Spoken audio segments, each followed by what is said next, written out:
I må beklage, jeg har ikke så god en stemme, jeg har lungebetændelse, så jeg håber, I kan høre mig. Og ellers må I være stille. Men tusind tak for invitationen, Jørgen. Tak for at lægge faciliteter til. Det må jeg sige, det er jo super idyllisk sted at kunne være, og hvor er vi dog heldige med, at vejret også er så flot, når nu vi skal være så smukt et sted. Jeg er simpelthen så stolt af Venstre, Danmarks Liberale Parti.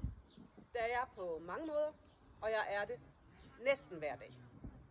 Men jeg er det især i dag på Grundlovsdag, fordi i dag der hylder vi den frihed og det folkestyre, som liberale ildsjæle, der blev samlet i Venstre, stod i spidsen for at indføre. Det var os, der skabte det danske folkestyre på trods af datidens kongemagt og konservative, der mente, de besiddende skulle have magten automatisk. Venstre stod i spidsen for at give kvinderne valgret og stemmeret. Vi indførte folkeskolen for alle danske børn. Det var os, der sikrede, at Danmark blev placeret stærkt i EU og NATO, da andre stadig ønskede, at Danmark skulle sejle under bekvemmelighedsflag. Vi reddede gang på gang økonomien, når Socialdemokratiet havde kørt Danmark ud på afgrundens rand, og alle andre flygtede fra det svære ansvar. Det var os, der skabte det moderne velfærdssamfund med valgfrihed, som danskerne er så glade for, og som ingen i dag tør udfordre. Heller ikke engang vores gamle arvefjender i Socialdemokratiet. I dag der bakker Socialdemokratiet op, når Venstre kræver afbureaukratisering, når Venstre kræver frisættelse af kernevelfærden, og når Venstre vil sætte mennesket før systemet.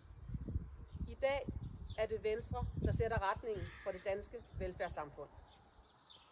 Og det gælder særligt for det sundhedsvæsen, som jeg tror er helt afgørende for, at danskerne helt bredt også i de kommende år bakker op om demokratiet og de liberale frihedsrettigheder, som Putin vil krig i vores nærområde, og som Trump og europæiske populister også udfordrer herhjemme. Det er ikke kun på forsvar, sikkerhed og konkurrenceevne, Danmark og Europa har fået et wake-up call de seneste måneder. Vi skal også opruste gennem vores sundhedsvæsen, for vores sundhedsvæsen er også en kilde til at sikre danskernes tryghed, gensidig tillid og tro på fremtiden.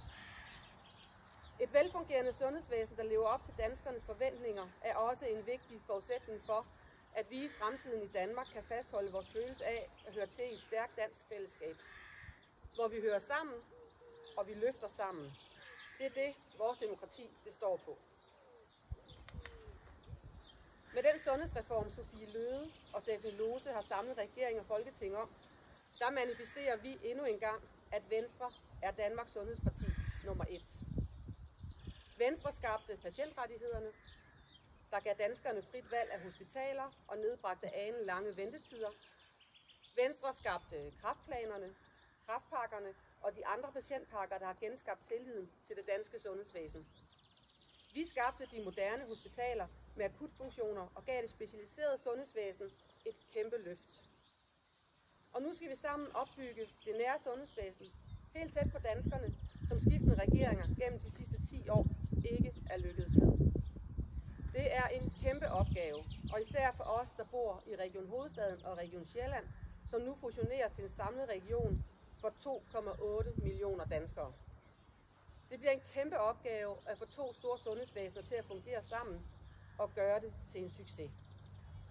Men det kan vi, og vi skal mere end det. For med sundhedsrådene, der skal sikre, at det nære sundhedsvæsen også kommer til at fungere helt tæt på danskerne, mens antallet af ældre og kroniske patienter eksploderer, så skal både kommuner og regioner i arbejdstøjet. Og for mig der er det vigtigt, at det hele bliver et samarbejde og ikke en kamp. Sundhedsreformen må ikke blive en kamp mellem kommuner og regioner. Jeg er kommunalpolitiker, og som de fleste her ved, også viceborgmester, og jeg har også 20 år været leder i den kommunale ældrepleje i flere sjællandske kommuner. Så er jeg regionspolitiker, og det har jeg været gennem 12 år, og nu er jeg så spidskandidat for Venstre til det kommende Region Østdanmark. Jeg har et ben i begge lejre og kender rigtig godt både kommuner og regioner. Og det er derfor, jeg siger, at vi skal have samarbejde. Et samarbejde om, at vi skaber det bedste sundhedsvæsen til danskerne. Det er nu, vi som liberale skal vise, at vi ikke er gift med systemerne, men insisterer på, at sundhedsreformen handler om, at vi skaber det bedste sundhedsvæsen til danskerne. Til danskerne, når de bliver syge og har brug for hjælp, brug for udredning, behandling, pleje og genoptræning.